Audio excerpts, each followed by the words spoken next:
Thank you for joining me today. In this video, we are going to go over Effexor. Effexor. Effexor it has another name, and the other name is Venlafaxine. Venlafaxine is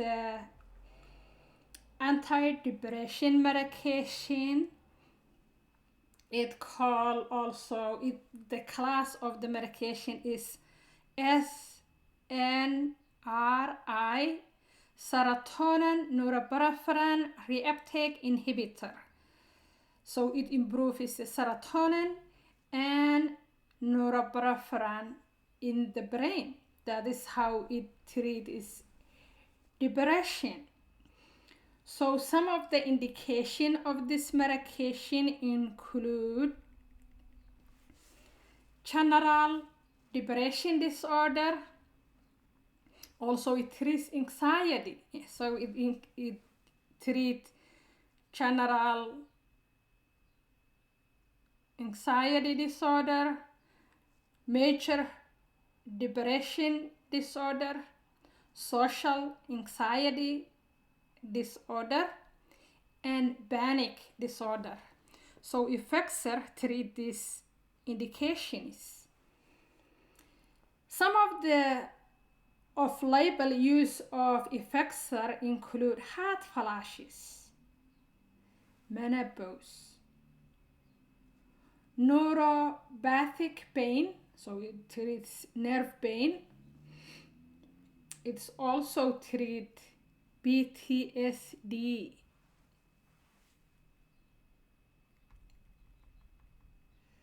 Some of the side effects of Effexor include nausea, vomiting, decreased appetite, so it affects your GI, dry mouth, constipation, insomnia. It causes insomnia. It causes seizure, dizziness, and headache, sweat, and sexual dysfunction. Those are some of the common. No side effects is common, but that is the common side effects of this medication. Other side effects include it increases blood pressure. It has also serious and black box warning. The black box warning is very risky. It's danger. That's why it says code black box warning. So this black box warning is this medication increase the risk of suicidal thoughts and behavior in patients younger than 24, particularly at initiation of those changes. It also leads to serotonin syndrome, especially if you take with the medication MAOIs or Janssen syndrome, that is supplement. So if you take this medication with those medication, it leads to serotonin syndrome. It also leads to severe discontinuation syndrome if it's stopped quickly. So what to monitor when you prescribe this medication to patient? You should monitor the blood pressure, heart rate, baseline and periodically. Mental status, you have to assess the mental status. Worsening depression, those are the what you look for. This is what you monitor. You will monitor if they're, you want to treat the depression, you don't want that to be worsening, so that's what you monitor. That's some of the side effects to look for. Anxiety and agitation, you will monitor if the anxiety is worsening and agitation is getting worse. You monitor if the patient is having a suicidal ideation. You also monitor adhesiveness, or if they're taking their medication and tolerating the medication. Especially the first 4 to 8 weeks, because this medication takes longer time to work. You want to monitor if they're taking the medication and adherent to the medication. This medication interacts with other medications like the MAOIs, and that is contraindication. Don't take with this medication with other psychiatric medications, especially depression medication called MAOIs. You educate the patient about that, and you check if they are taking this medication before you prescribe, and there has to be 14 days in between those medications. You will monitor their weight and appetite changes. You educate the patient.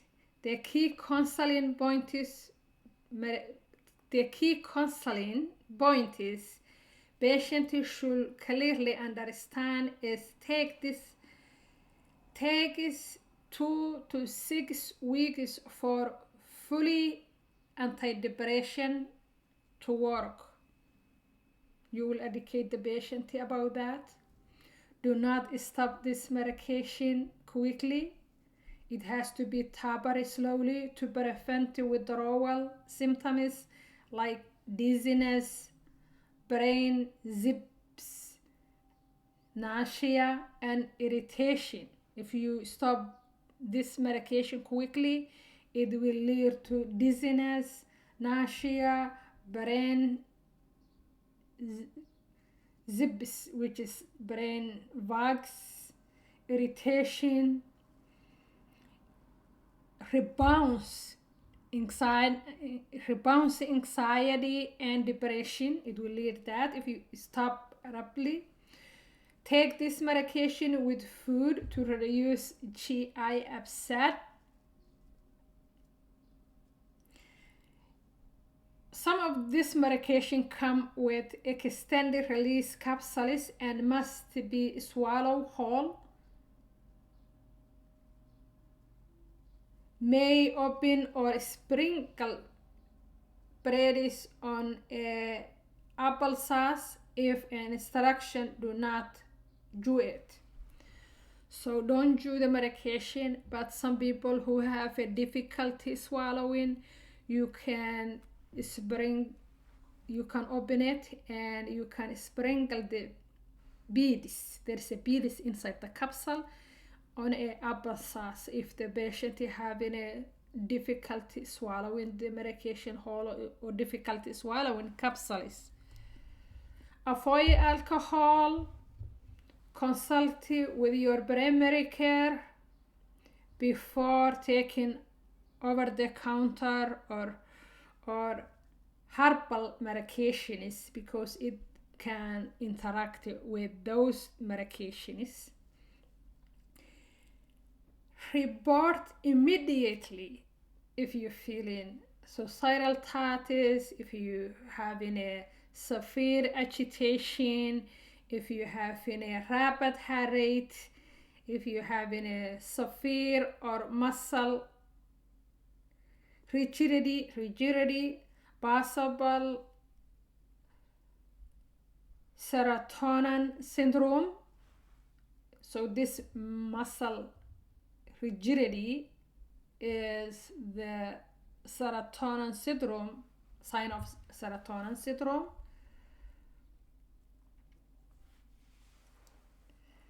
So clinical virals is dose dependent mechanism. Low dose mostly serotonic.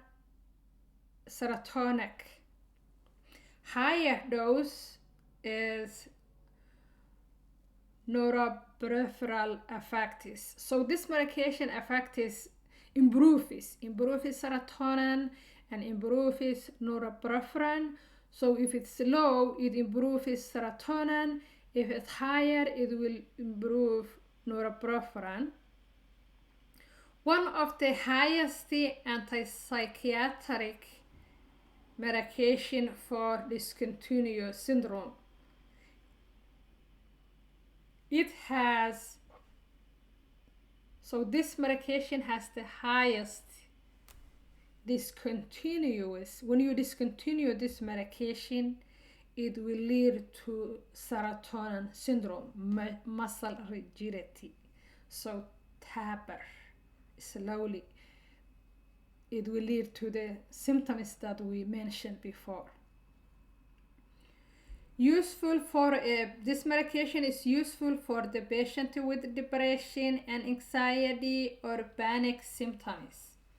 So if the patient have both anxiety and depression and panic symptoms, this medication is good for that. Monitor the blood pressure closely at a higher dose and in a hypertension patient, because it increases the blood pressure. This medication is not approved for children. It's not FDA approved for children. So don't prescribe it, don't take it. It's not for children.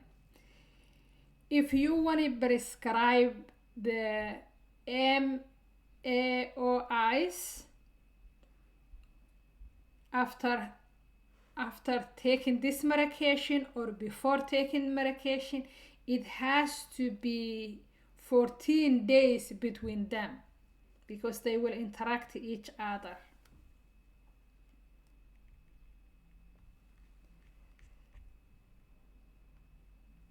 They will interact each other.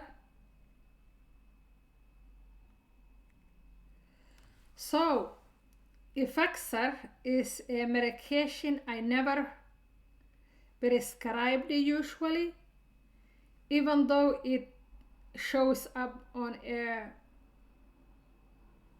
formula everywhere. I met Mr. L during a follow-up visit after what he prescribed as a long, quiet fight with depression. He was a 42 years old father. So I met this patient. He's 42 years old. He has a depression. He works full time, doing everything he was supposed to do, yet barely functioning. It's hard for him to do his job and fatherhood. So 2 weeks he have been taking SSRIs. This is different type of antidepressant medication, and had taken the sharpest edge of his sadness, but left him anxiety, fatigue, and emotionally boredom. So he had a different antidepressant medication, SSRI RIs that help him somehow. It lowered the sadness, it will lower him anxiety, fatigue, and emotion. I am not, and this is what he say, I am not falling apart anymore. I just don't feel like I am fully here. So some of the side effects, some of his depression and anxiety left, but there is something here. That was opening. We talk about the Effexor not as a stronger antidepressant medication, but as a different one. A medication that behaves differently at the different doses. So this medication behaves differently, different doses. One that does not tolerate being crushed. So you cannot crush the medication as we talked about. I was clear about the expectations. This was not instant clarity. It was not forgetting if it stopped up quickly. He appreciated that honestly. He say, I just don't want surprises. He say, I don't want surprises. So we started slowly and slowly. We started lower and slowly. At the first follow-up, he reported 2 things at once. The next follow-up appointment, he reported that his anxiety was quiet, his body feels off,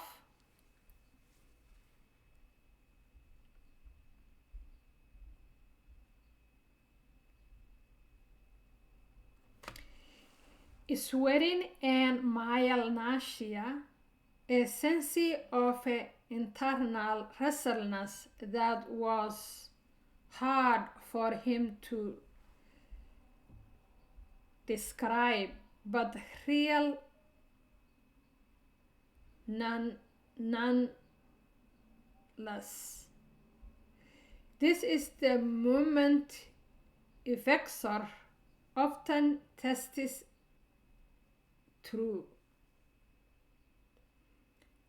When a benefit and side effects arrive together.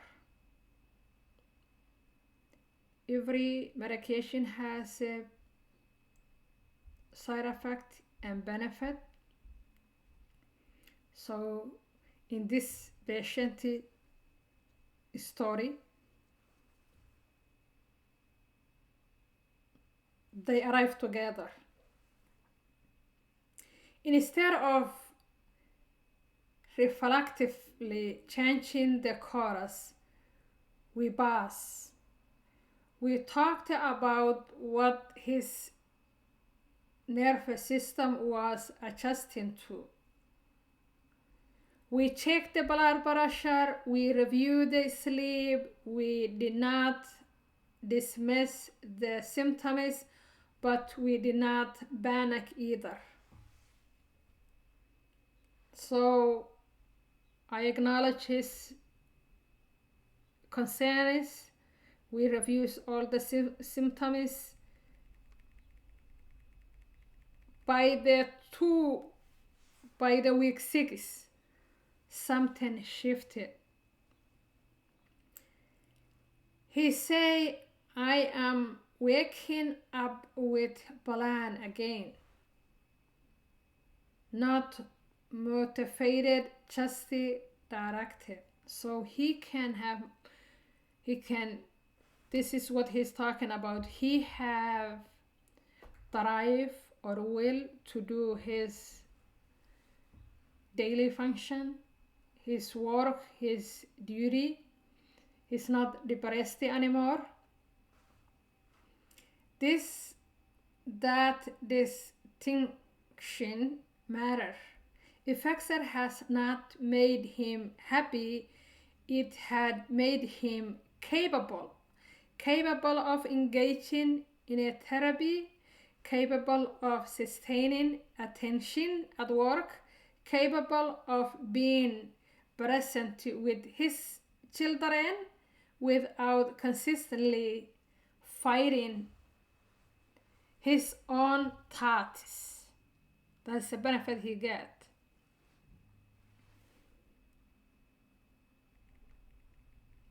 But Effexor made one more teaching point clear a few months later. He missed 2 doses over a long weekend. The dizziness came fast, irritable, that electric, disorienting sensation patients often struggle to put into words. So because he stopped Effexor quickly and he forget to take this weekend, he experienced dizziness, irritability, electric disoriented sensation. He called the clinic anxious, not because he wanted to stop the medication, but because he suddenly understood its weight. We talked again about adhesiveness,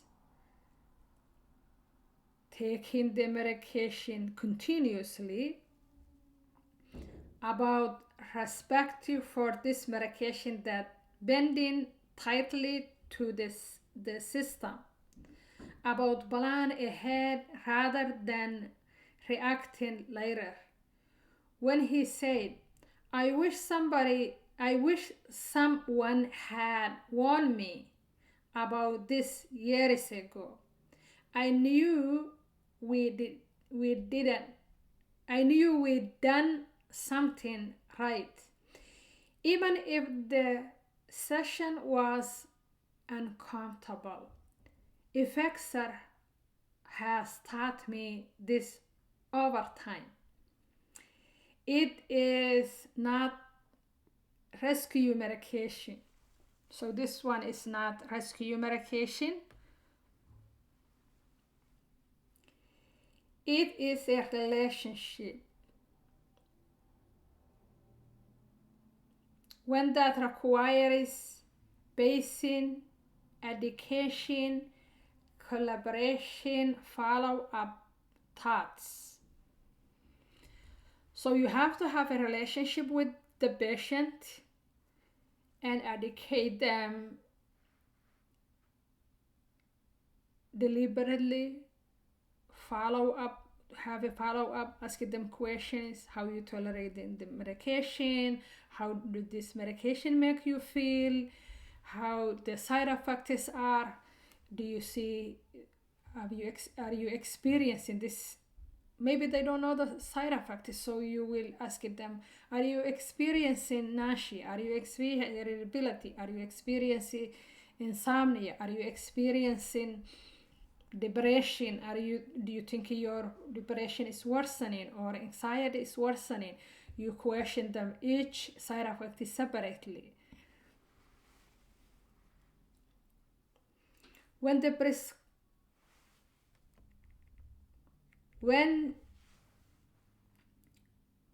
prescribed thoughtful, Effexor does not frighten people.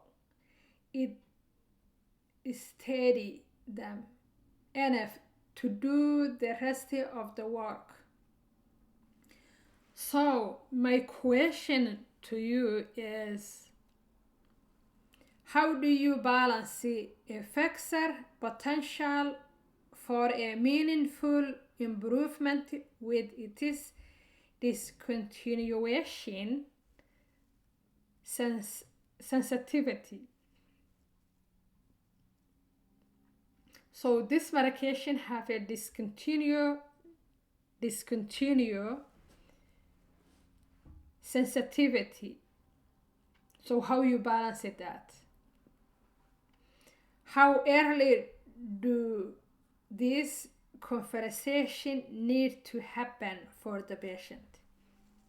When do you start educating the patient to continue taking the medication and not stop quickly?